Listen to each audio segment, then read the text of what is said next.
Joy the jellyfish in Bogart, the bragging blowfish.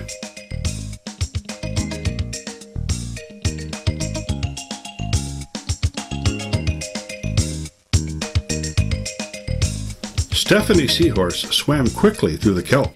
"It's bubble time! Hurry up, you two!" The blowfish frowned. After some coaxing, he reluctantly caved in and tagged along. The trio reached Bubble Bay just in time. Bogart, the blowfish, watched from a distance with a grumpy look on his face. "Don't worry, Bogart. There's plenty of bubbles to ride. You can catch the next one." Bogart frowned even more. Stephanie Seahorse joined Joy the jellyfish as Bogart began to tell tales. "No offense, but you two are amateurs when it comes to bubble riding. One time, I rode the bubbles all the way to the surface," he said. "I saw the Earth Dweller's sky for miles around." Joy and Stephanie stared at the blowfish with amazement, but said nothing. Suddenly, the seahorse looked ahead and spotted a water current slide. "Cowabunga!" Stephanie yelped. The ocean pulled them along far ahead of Bogart. They almost left him behind. Bogart puffed up again.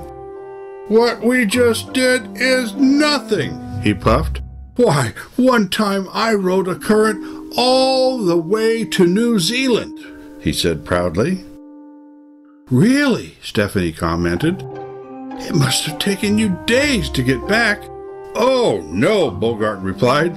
"Orland the orca gave me a ride back. He gives me rides all the time."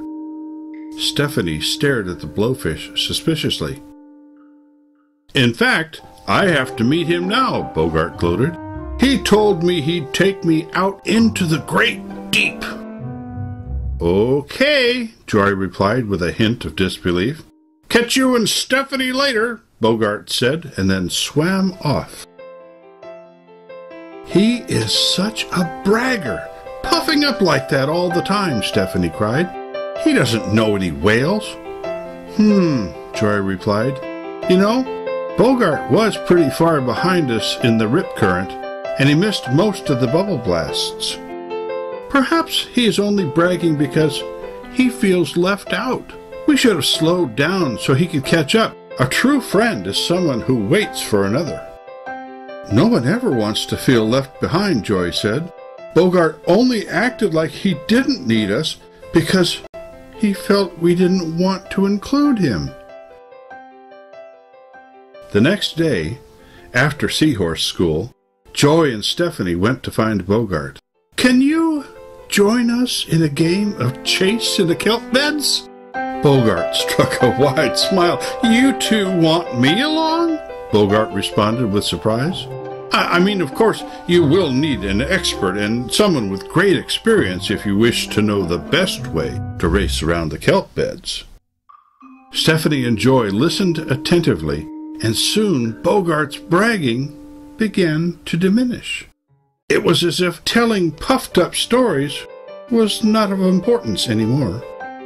"But enough about me," Bogart said. "Who is it? How about you, Stephanie?" Stephanie took off with Joy on her tail, and Bogart not far behind.